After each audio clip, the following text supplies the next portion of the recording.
Hi students, welcome to NEET ஆப்மெட்ரிக்ஸ். First of all எல்லா ஸ்டூடெண்ட்ஸ்க்குமே happy Pongal, wish you happy Pongal. ஓகேவா? இந்த வீடியோவில் என்ன பார்க்க போகிறோம் அப்படின்னம்னா ஸ்வீட்டாக ஒரு 3 ஸ்டடி டிப்ஸ் பார்க்க போகிறோம். ஆர்கானிக்கு என்னென்ன ஸ்டடி டிப்ஸ் இருக்குது, அதே மாதிரி ஆர்கானிக் படிக்கிறதுக்கு என்னென்ன ஃபாலோ பண்ணணும், ஸ்ட்ரிக்டாக என்ன ஃபாலோ பண்ணணும் அப்படிங்கிறத டீட்டெயில்டாக பார்க்க போகிறோம். வாங்க வீடியோக்குள்ள போறதுக்கு நம்மளோட நீட் ஆப்மெட்ரிக்ஸ் சேனலை சப்ஸ்கிரைப் பண்ணிக்கோங்க, கூடவே இருக்கக்கூடிய பெல் பட்டனை கிளிக் பண்ணிக்கோங்க. அப்போ நம்ம போடக்கூடிய வீடியோ உங்களுக்கு நோட்டிஃபிகேஷனாக வரும். வாங்க வீடியோக்குள்ள போகலாம். இன்னும் நம்மளோட Telegram group channel and WhatsApp group சேனலை யார் யார் ஃபாலோ பண்ணலையோ கண்டிப்பாக ஃபாலோ பண்ணிக்கோங்க. கீழே டிஸ்கிரிப்ஷன் பாக்ஸில் லிங்க் இருக்கு. அது மட்டும் இல்லை, பயாலஜி யார் யார் ஃபினிஷ் பண்ணிட்டீங்களோ ஃபுல் மார்க் டெஸ்ட் எழுதுறதுக்கு நான் ரெடியாக இருக்கேனே அப்படிங்கிறவங்க நம்மளோட அஃபிஷியல் ஆப்பை டவுன்லோட் பண்ணி ஆப்பில் ஃப்ரீயாக அந்த பயாலஜி மார்க் டெஸ்ட் சீரிஸ் இருக்குது, அதை கிளிக் பண்ணி பயாலஜி மார்க் டெஸ்ட் சீரிஸை எழுதுறதுக்கு ரெடி ஆகிக்கோங்க. ஓகேவா?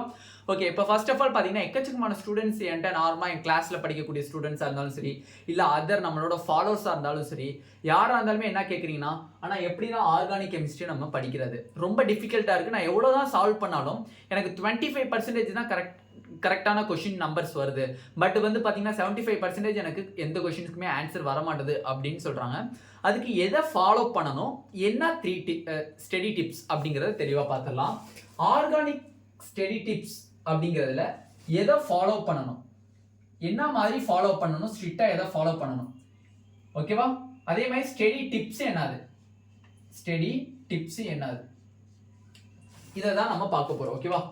நல்லா பார்த்தீங்க அப்படின்னா ஃபாலோ பண்ணுறது நம்மளோட என்சிஆர்டி புக்கை தரவா ஃபாலோ பண்ணணும். எதை ஃபாலோ பண்ணணும்?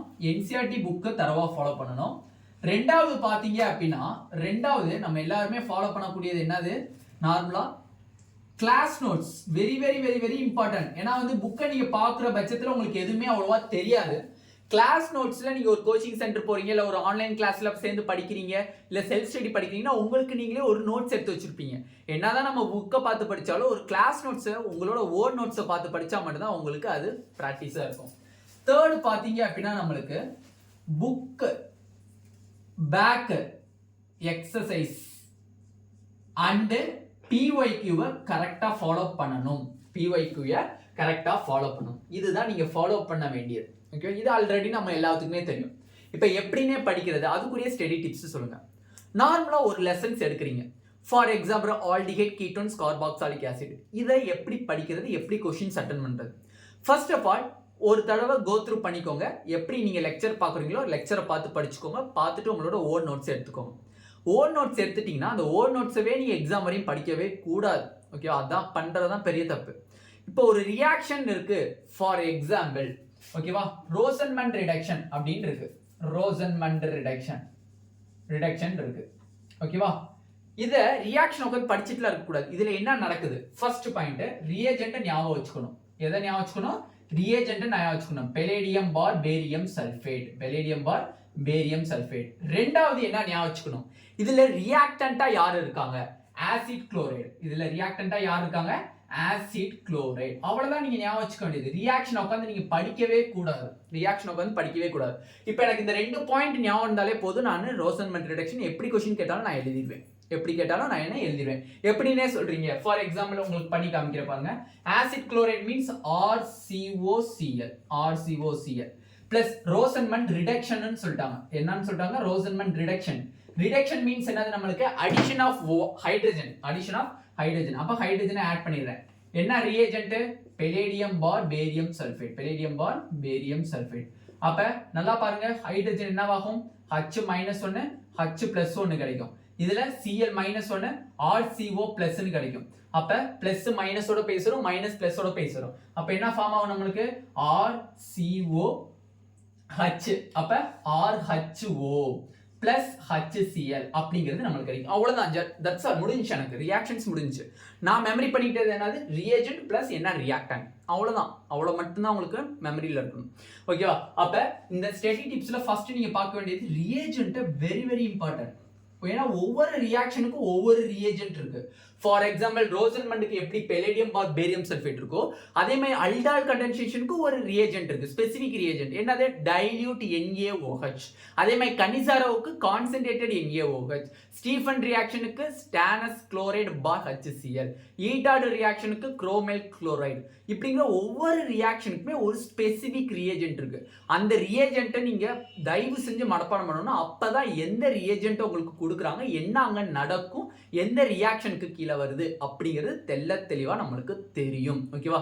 எனக்கு கொஞ்சம் டைம் கிடைச்சிச்சு அப்படின்னா டெஃபினெட்லி அந்த ரியேஜென்ட்டை வச்சு கூட ஒரு ஸ்பெசிஃபிக்காக ஒரு தனி பார்ட் வீடியோவே நான் மேக் பண்ணி உங்களுக்கு எல்லா ஆர்கானிக் லெசன்ஸ்ல இருக்கக்கூடிய ரியேஜென்ட்டுமே தனியாக மேக் பண்ணி உங்களுக்கு கண்டிப்பாக வீடியோ அப்லோட் பண்ணுறேன். ஓகேவா? அதனால உங்கள் வீடியோக்காண்டி தான் வெயிட்டிங் அப்படின்னு நினைக்காங்க. உங்களுக்கு இப்போ டைம் இருக்குங்கிற பட்சத்தில் நீங்கள் ரியேஜென்ட் எடுத்து ஒரு செக்லிஸ்ட் மாதிரி போட்டு எழுதிக்கோங்க. ரெண்டாவது, ஒவ்வொரு ரியாக்ஷன்லையும் பார்த்தீங்க அப்படின்னா சில ட்ரிக்ஸ் மாதிரி வச்சுக்கணும். ஒவ்வொரு ரியாக்ஷன்லையும் பார்த்தீங்கன்னா சில ட்ரிக்ஸ் மாதிரி வச்சுக்கணும். என்ன ட்ரிக்ஸ்? இப்போ ரோசன்மண்ட் ரிடக்ஷன்லேருந்து எனக்கு என்ன வெளியில் போகுது? HCl போகுது. இந்த பை ப்ராடக்ட் வச்சுமே உங்களுக்கு கொஸ்டின் கேட்பாங்க.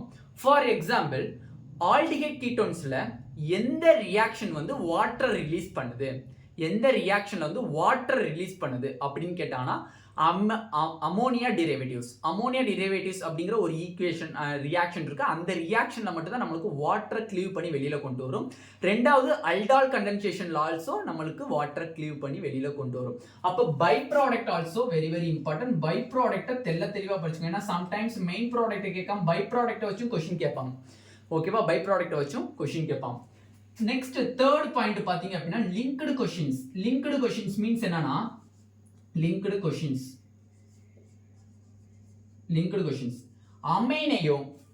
அமைனையோ நம்மளுக்கு கார்பாக்சாலிக் ஆசிட்ல லிங்க் பண்ணி கொஸ்டின்ஸ் கேட்கலாம். இல்லையா நம்மளுக்கு கார்பாக்சாலிக் ஆசிடையும் ஆல்டிஹைடையும் நம்மளுக்கு லிங்க் பண்ணி கேட்கலாம். இந்த மாதிரி கொஸ்டின்ஸ் அடிக்கடி கேட்டுக்கிட்டே இருப்பாங்க. ஓகேவா? ஓகே, இப்போ ஃபார் எக்ஸாம்பிள் நான் அமைடு ப்ரிப்பேர் பண்ணணும். அமைடுங்கிறது நம்மளுக்கு எதுல மேக்ஸிமம் வரும்? நம்மளுக்கு அமைன்ஸ்ல வரும். அப்ப ஒரு ஆல்கஹால் குரூப்பை எடுத்துக்கிறேன். ஆசிட். ஓகேவா? ஒரு ஆசிடை எடுத்துக்கிறேன். ஆசிட்ல எதை நான் சேர்க்கிறேன்? அமோனியாவை சேர்க்கிறேன். ஓகே, அமோனியாவை சேர்த்தனா இதுல OH மைனஸா பிரியும், RCO பிளஸ்ஸா பிரியும். ஓகேவா? இதை எப்படி பிரிவாங்கன்னா NH2 மைனஸா பிரிவாங்க, H பிளஸ்ஸா பிரிவாங்க. மைனஸ் பிளஸோட பேசியிருந்தாங்கன்னா வாட்டர் வெளியில வரும், பிளஸ் RCO NH2.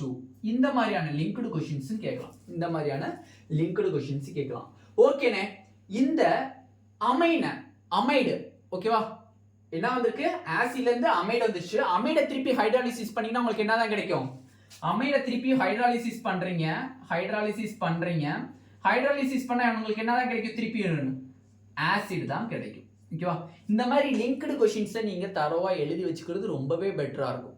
ஓகேவா? லிங்க்டு கொஸ்டின்ஸ் எழுதி வச்சுக்கிறது ரொம்பவே பெட்டரா இருக்கும். அதே மாதிரி ஒரு ரியாக்ஷனுக்கு இன்னொரு ரியாக்ஷனுக்கு எப்படிலாம் லிங்க் பண்ணி கேட்பாங்க அப்படிங்கிற அந்த கான்செப்டையும் நீங்க தெளிவா நோட் பண்ணி வைக்கிறது வெரி வெரி இம்பார்ட்டன்ட். ஓகேவா? ஓகே, ஆனா ரியேஜென்ட் நான் செக்லிஸ்ட் எழுதிட்டேன். ஓகே, நீங்க சொன்னதை பண்ணிட்டேன். ரெண்டாவது, பை ப்ராடக்ட் வரதெல்லாம் நான் ரொம்ப ஃபோக்கஸ் பண்ணி படிச்சுட்டேன். மூணாவது, லிங்க்டு கொஸ்டின்ஸை நான் ட்ரை பண்ணி பார்த்துட்டு நிறைய கொஸ்டின் சால்வ் பண்ணி பார்த்துட்டேன். இதுக்கு மேல வேற ஏதாச்சும் பண்ணணுமா அப்படின்னா டெஃபினெட்லி தேவை கிடையாது. இந்த 3 பண்ணாலே போதும். நிறைய பேர் கேட்குறீங்க, ஆனால் மெக்கானிசம்ஸ் வெரி வெரி இம்பார்ட்டன்டா? Mechanisms not important. என்னை பொறுத்தவரை மெக்கானிசத்துல இருந்து அவ்வளோ கொஸ்டின்ஸ் கேட்கறதே கிடையாது. ஓகேவா? 0 கொஸ்டின்ஸ். ஓகேவா? என்னை பொறுத்தவரை 2019 NTA வந்ததுக்கு அப்புறம் மெக்கானிசத்துல இருந்து நோ கொஸ்டின்ஸ். பட் மெக்கானிசத்தை ஜஸ்ட் உங்களுக்கு எப்படி புரிஞ்சுக்கோங்க. ஓகேவா? அதை உட்காந்து சால்வ் பண்ணி பார்க்கறது, அதை வச்சு நீட் கொஸ்டினோ இல்லை எய்ம்ஸ் கொஸ்டினோ இல்லை ஜிப்மர் கொஸ்டினோ கேட்கறது ரொம்பவே ரேர் பாயிண்ட் ஆஃப் வியூ. ஓகேவா? அதனால தயவு செஞ்சு ரியாக்ஷன் படிச்சுக்கோங்க. ரியாக்ஷன்ல இருக்கக்கூடிய அந்த ரியேஜென்ட்டை படிச்சுக்கோங்க. ஓகேவா? இன்னும் ஒரே ஒரு பாயிண்ட் நான் சொல்லணும்னு நினைக்கிறேன்.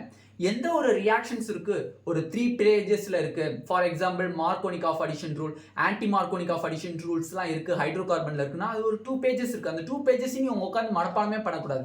இப்போ நான் சொல்றேன் பாருங்களேன், சும்மா ஷார்ட் அண்ட் ஸ்வீட்டா சொல்றேன் பாருங்க. ஒரு 3 பாயிண்ட்ல சொல்றேன் பாருங்க. Markovnikov of addition rule. என்னது? Markovnikov of addition rule.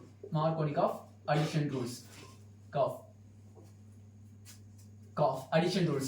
Okay, இந்த மார்க்கோனிக் ஆஃப் அடிஷன் ரூல்னா எனக்கு சிம்பிள் கான்செப்ட் தான். எனக்கு அந்த பாயிண்ட் தெரிஞ்சா போதும், நான் அதுல இருந்து எந்த क्वेश्चंस இருந்தாலும் அட்டெண்ட் பண்ணிடுவேன்.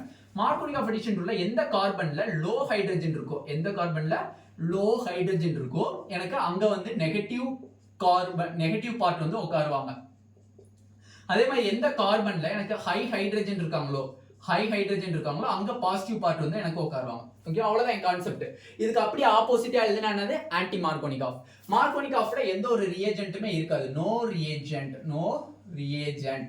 ரியேஜென்ட். அதே மாதிரி ஆன்டி மார்க்கோனிக் ஆஃப் அடிஷன் ரூல்ல ரியேஜென்ட் இருக்காங்க. மார்க்கோனிக் ஆஃப் அடிஷன் ரூல்ல எனக்கு ரியேஜென்ட் இருக்காங்க. யாரு? பெராக்சைடுன்னு வந்துட்டாலே எனக்கு என்ன பண்ணணும்? நான் அது ஆன்டி மார்க்கோனிக் ஆஃப் அடிஷன் ரூல்னு நான் கன்சிடர் பண்ணிக்கணும். ஓகேவா? பெராக்சைடு அவங்க கொடுத்துட்டாலே எனக்கு anti Markovnikov of addition rule. அதே மாதிரி மார்க்கோனிக் ஆஃப் அடிஷன் ரூல்னா என்னதுக்கு? எனக்கு எந்த ஒரு ரியேஜென்ட்டுமே கொடுத்துக்க மாட்டாங்க. கான்செப்ட் இதுதான். இதுக்கு அப்படியே ஆப்போசிட் எழுதுனீங்கன்னா anti Markovnikov of addition rule. இதுல ரியேஜென்ட் இல்ல, இதுல ரியேஜென்ட் இருக்கு, பெராக்சைடு. அவ்வளவுதான், சிம்பிள் கான்செப்ட். ஒரு 3 லைன்ஸ்ல முடிஞ்சு. இந்த மாதிரி ஒவ்வொரு ரியாக்ஷன்ஸ்லயும் ஒரு ஷார்ட் அண்ட் ஸ்வீட்டா நீங்க ஒரு சின்ன நோட்டு போட்டு எழுதிக்கோங்க. ஏன்னா இந்த மாதிரி நீங்க நோட் போட்டு எழுதிக்கிட்டா மட்டும்தான் உங்களால ஃபைனல் ரிவிஷன், ஏப்ரல் மந்த்ல பண்ணக்கூடிய ஃபைனல் ரிவிஷன்ல நீங்க கண்டிப்பா தப்பி பிழைச்சு வர முடியும். நீங்க அப்பயே உட்காந்து ஃபுல்லா படிக்கிங்கிற பட்சத்துல உங்களுக்கு கெமிஸ்ட்ரி அதிகமான டைம்ஸ் எடுத்துக்கணும். வெரி ரொம்ப ஈஸி. கெமிஸ்ட்ரியை பொறுத்த வரையும் ஆர்கானிக்ல ரொம்ப ஈஸி. ஓகேவா? நான் சொல்றதை கரெக்டா நீங்க ஃபாலோ பண்றீங்க அப்படிங்கிற பட்சத்துல நீங்க எப்படிப்பட்ட கொஸ்டின்ஸா இருந்தாலும் நீங்க போட்டுடலாம். ஓகேவா? அதே மாதிரி நீங்க வந்து சம் பேசிக்கா இருக்கக்கூடிய கான்செப்டும் தெரிஞ்சுக்கணும். ஃபார் எக்ஸாம்பிள் பிரைமரி ஆல்கஹால் வந்து நம்மளுக்கு என்னவாகுது? பிரைமரி ஆல்கஹால் ஆக்சிடைஸ் ஆச்சுன்னா என்னது? ஆல்டிகைட். அதே ஆல்டிகைட் ஆக்சிடைஸ் ஆச்சுன்னா என்னது? ஆசிட். ஓகேவா? அதே செகண்டரி ஆல்கஹால் என்னது? ஆக்சிடைஸ் ஆச்சுன்னா என்னது நம்மளுக்கு? கீட்டோன்.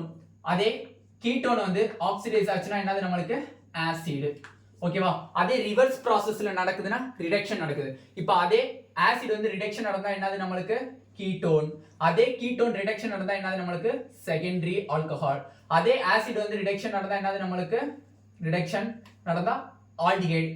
அதே ஆல்டிகைட் ரிடக்ஷன் நடந்தா என்னது நம்மளுக்கு? Primary alcohol. இந்த மாதிரி சம் பேசிக்கா இருக்கக்கூடிய கான்செப்ட்டை நீங்க ரொம்ப தரவா பண்ணிக்கணும். அதே மாதிரி ஆக்சிடைசிங் ஏஜென்ட்டா என்ன இருக்கு? ரெடியூசிங் ஏஜென்ட்டா இருக்கு. For example lithium aluminium hydrate வந்து உங்களுக்கு reducing agent, sodium borohydrate reducing agent, hydrogen bar palladium reducing agent, platinum reducing agent, ஹச்டி நிக்கல் ஆல்சோ ரெடியூசிங் ஏஜென்ட். நார்மலா இந்த மாதிரி கான்செப்ட் எல்லாம் ஒரு செக்லிஸ்ட் போட்டு எழுதி வச்சுக்கணும். ஏன்னா இந்த மாதிரி படிச்சிட்டீங்க அப்படின்னா லிங்க்டு கொஸ்டின்ஸ் வரும்போது நீங்க கண்டிப்பா ஈஸியா அட்டெண்ட் பண்ணிடலாம். ஓகேவா? இந்த வீடியோல டீடைல்டா ஆர்கானிக் கெமிஸ்ட்ரியோட ஸ்டடி டிப்ஸ் அண்ட் எதை நீங்க ஃபாலோ பண்ணணும் அப்படிங்கிறது நம்ம ஆல்ரெடி தெரியும் எல்லாத்துக்குமே. ஜஸ்ட் நான் சொன்னேன். ஓகேவா? அதனால இதுல டீடைல்டா பார்த்தாச்சு. இந்த வீடியோ உங்களுக்கு பிடிச்சிருந்துச்சு அப்படின்னா நம்மளோட நீட் டாப்பர்ட்ரிக் சேனல் சப்ஸ்கிரைப் பண்ணிக்கோங்க. கூடவே இருக்கக்கூடிய பெல் பட்டனை கிளிக் பண்ணிக்கோங்க. அப்பதான் நம்ம போடக்கூடிய வீடியோ உங்களுக்கு நோட்டிஃபிகேஷன் வரும். உங்க ஃப்ரெண்ட்ஸ் எல்லாத்துக்குமே ஷேர் பண்ணிக்கோங்க. எக்கச்சக்கமான விதத்துக்கு ஆர்கானிக் கெமிஸ்ட்ரிங்கிறது ரொம்ப டஃப்பா இருக்கு. சப்போஸ் இந்த மாதிரி நிறைய ட்ரிக்ஸ் அண்ட் டிப்ஸ் வச்சு நீங்க படிக்கணும்னு ஆசைப்படுறீங்க, ஹோல் கெமிஸ்ட்ரியுமே படிக்கணும்னு ஆசைப்படுறீங்கன்னா நம்மளோட கோர்சஸ்ல ஜாயின் பண்ணணும்னு நினைச்சீங்கன்னா ஜாயின் பண்ணிக்கோங்க. கீழே டார்கெட் கெமிஸ்ட்ரி 180 பேட்சுக்கான கோர்ஸ்க்கான குரூப் லிங்க் இருக்கு. அதை கிளிக் பண்ணி குரூப்ல ஜாயின் பண்ணிக்கோங்க. ஆப்பை டவுன்லோட் பண்ணிக்கோங்க. ஓகேவா? Thank you students.